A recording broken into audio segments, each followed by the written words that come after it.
السلام علیکم ورحمۃ اللہ وبرکاتہ۔ خلفائے راشدین کا چوتھا حصہ خلیفہ راشد سیدنا علی المرتضی رضی اللہ عنہ پیش خدمت ہے۔ جی ہاں، اسلام کے چوتھے خلیفہ راشد سیدنا علی المرتضی رضی اللہ عنہ کی زندگی کے خون چکا واقعات، انہوں نے خلافت کے 6 مشکل ترین سال کیسے گزارے، انتہائی دلچسپ انداز میں۔ ارشاد نبوی ہے، اے علی، کیا تم اس پر راضی نہیں کہ تمہیں میرے ساتھ وہی نسبت ہو جو ہارون علیہ السلام کو موسیٰ علیہ السلام کے ساتھ تھی؟ البتہ میرے بعد کوئی نبی نہیں ہوگا۔ جماعت اصحاب روشن ستارے ہیں، آسمان پر موجود ستاروں کی روشنی کم و بیش ہے۔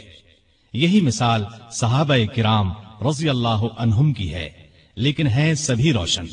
ان میں سب سے نمایاں، سب سے روشن اور سب سے تابناک بہرحال پہلے 4 صحابہ رضی اللہ عنہم ہی ہیں۔ یہی پہلے 4 اصحاب خلفائے راشدین ہیں۔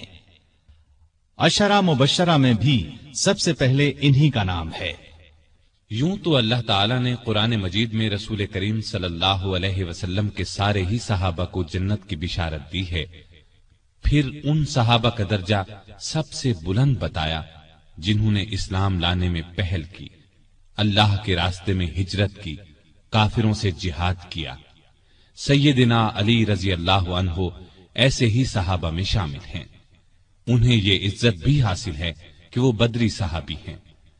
اللہ تعالیٰ نے بدری صحابہ کی سب خطائیں معاف کر دی۔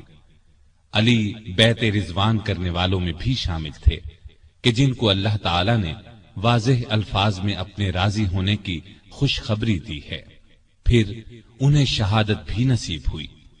مسلمانوں کا ایمان ہے کہ راہ حق میں شہید جنتی ہیں۔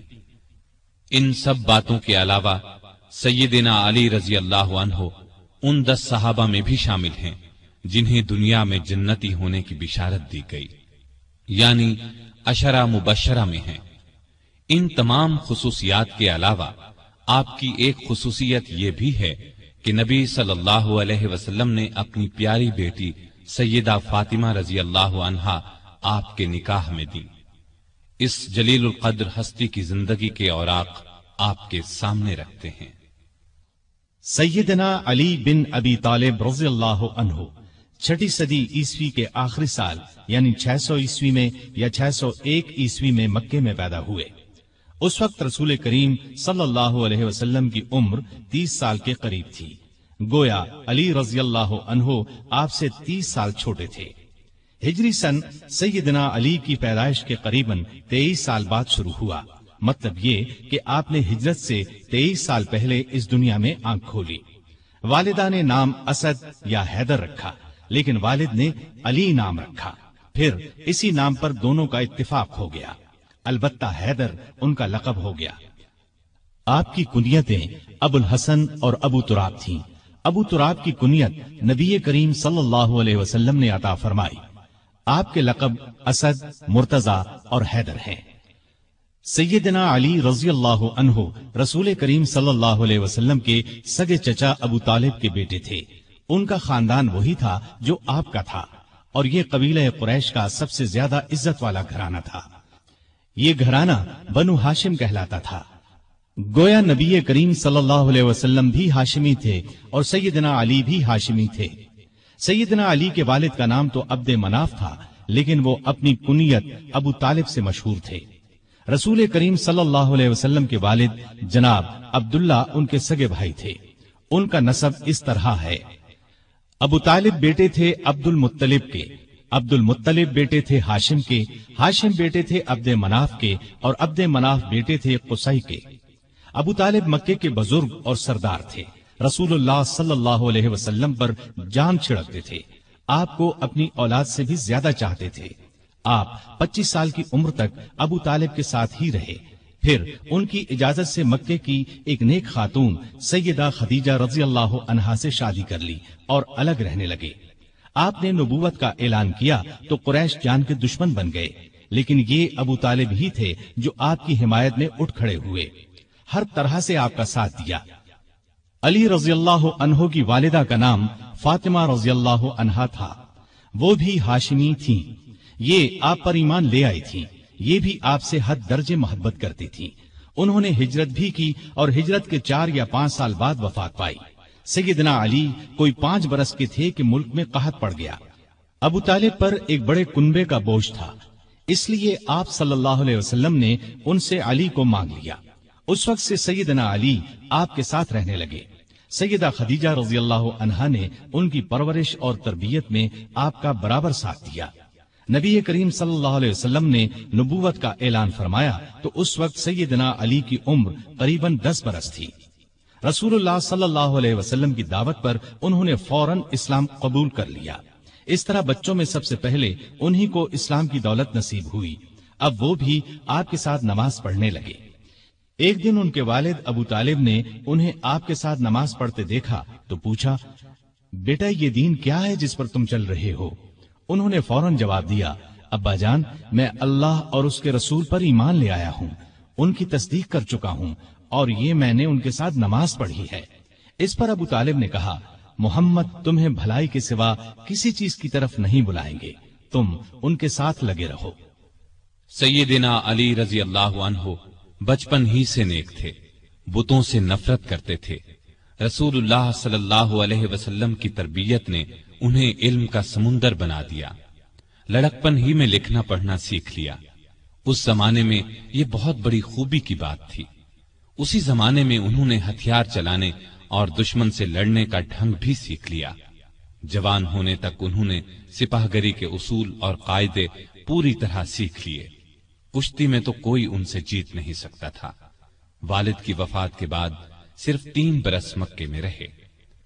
رسول کریم صلی اللہ علیہ وسلم نے جب ہجرت کی تو سیدنا علی کو اپنے بستر پر سلایا۔ لوگوں کی جو امانتیں آپ کے پاس تھیں وہ سب آپ نے علی کے حوالے کی اور فرمایا، یہ امانتیں ان کے مالکوں کو سونپ کر مدینے آ جانا۔